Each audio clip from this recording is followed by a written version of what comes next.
Los demócratas sufrieron otro revés en su impulso por la amnistía para los ilegales, pero son implacables y seguirán con el Plan C. Por otro lado, la operación militar fallida de Afganistán tiene graves consecuencias. La carga recae nuevamente sobre los contribuyentes estadounidenses. En otras noticias, el sistema judicial de los Estados Unidos definitivamente está fuertemente influenciado por la política actual. La liberación de la directora financiera de Huawei, Meng Wanzhou, lo confirma.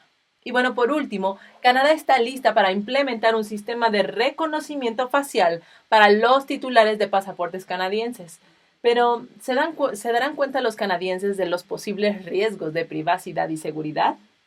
Bueno, a ustedes que buscan la verdad, bienvenidos. Soy Laura Hernández y esto es Factor Sorpresa. Comenzamos. Los demócratas intentaron nuevamente incluir la amnistía para los inmigrantes ilegales, pero fracasaron. La parlamentaria del Senado, Elizabeth McDonough, rechazó la propuesta de reforma migratoria enmarcada en el proyecto de ley de reconciliación presupuestaria de 3,5 billones.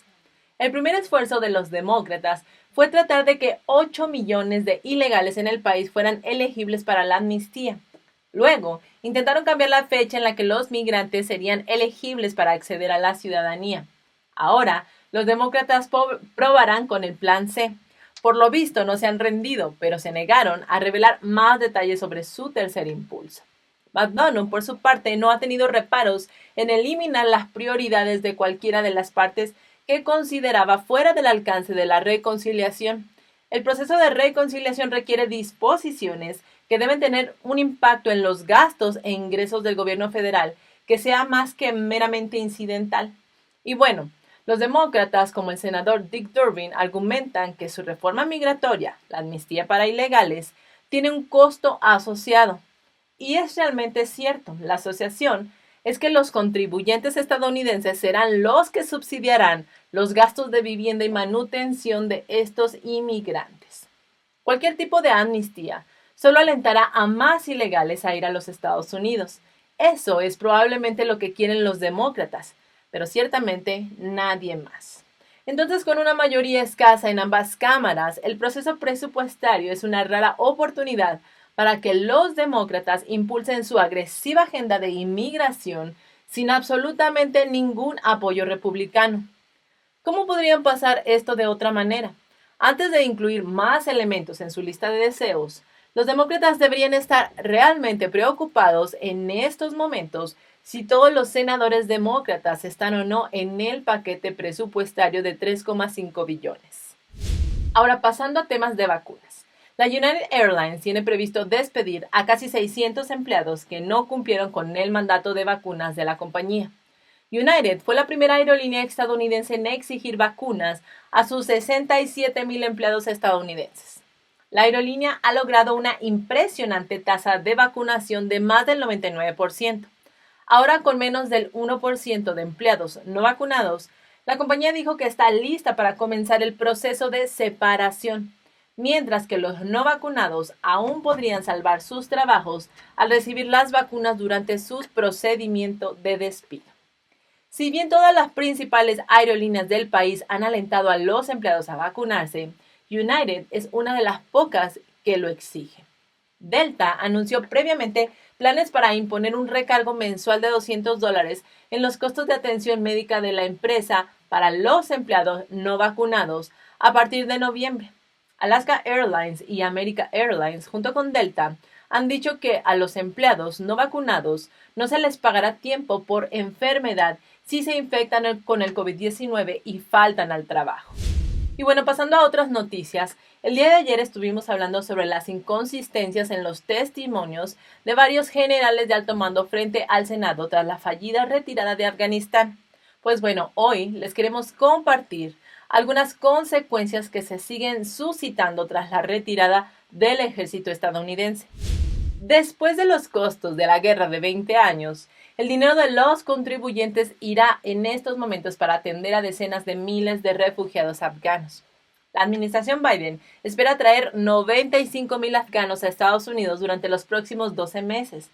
Ya han llegado aproximadamente unos 37,000 y ahora el país debe proporcionar viviendas asequibles o asegurarse de que los refugiados tengan la posibilidad de sostener su estadía en los Estados Unidos. Y para esto, los demócratas son un gran apoyo. El plan es que estos afganos se distribuyan en 46 estados.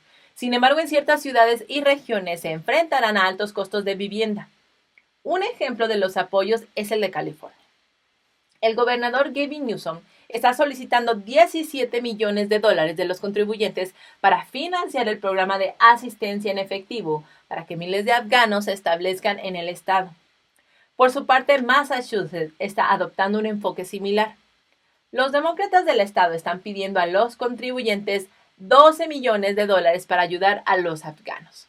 Y bueno, los grupos pro inmigración están presionando a los demócratas en Nueva York y probablemente en otros estados para que asignen más dinero de los contribuyentes para asentar a los afganos.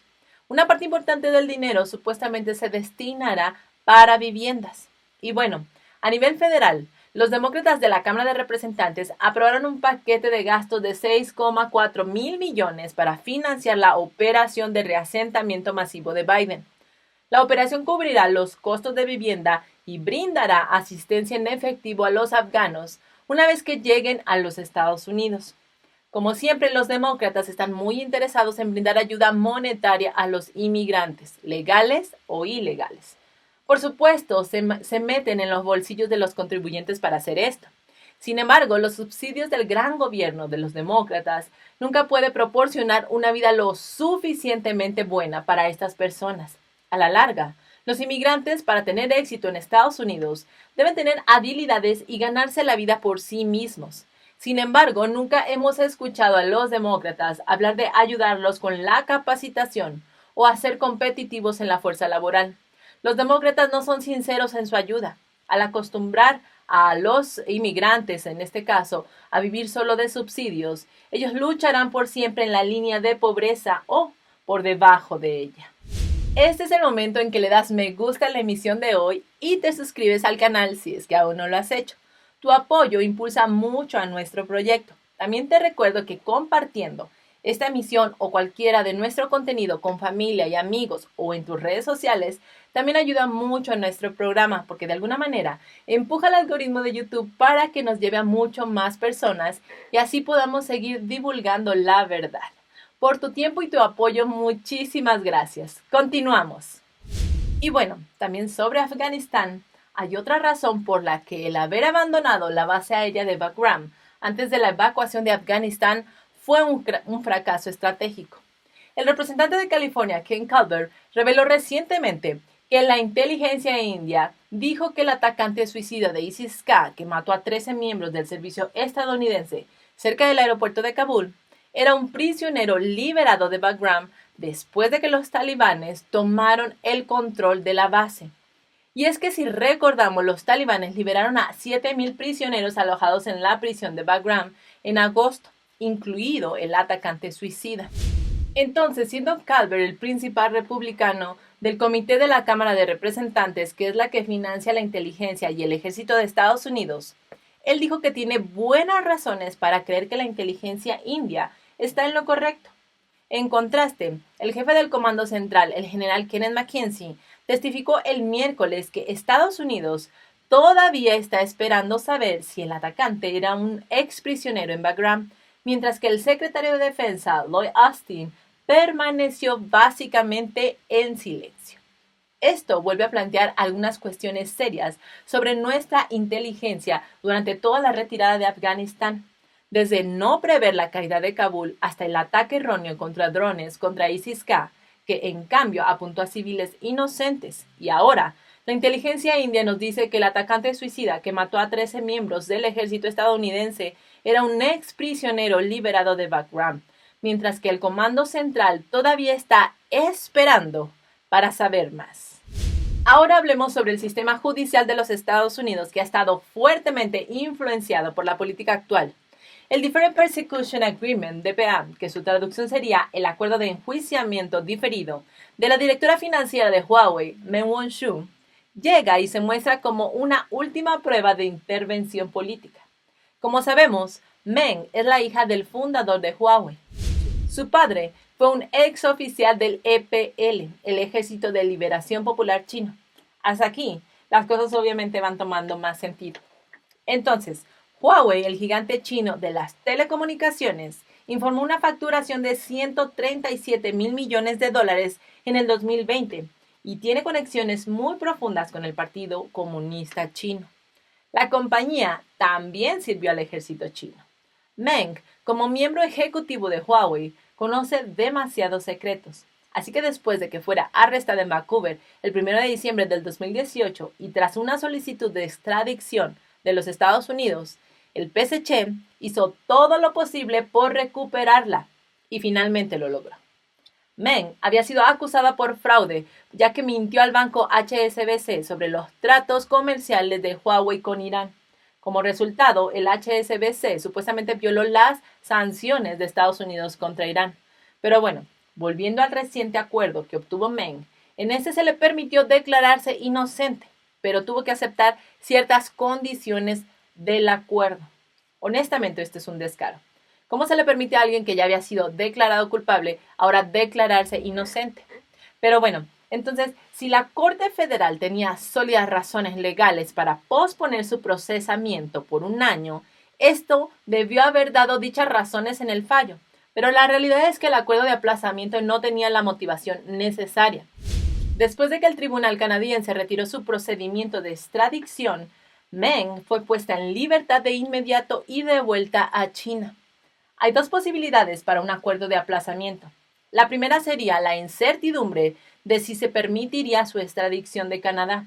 La otra es la oportunidad de utilizar la DPA para perseguir objetivos más importantes para futuros procesos penales, pero tampoco parece ser el caso aquí.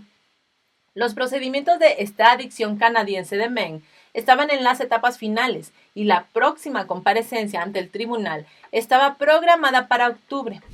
Si Estados Unidos quisiera usar el DPA para algo más grande, eso requeriría la presencia de Meng en la corte, algo que no es probable que suceda con Meng estando en China. El abogado penalista con sede en Toronto, Ari Goldkind, dijo que el caso de extradición contra Meng parecía sólido. Meng había admitido su culpa.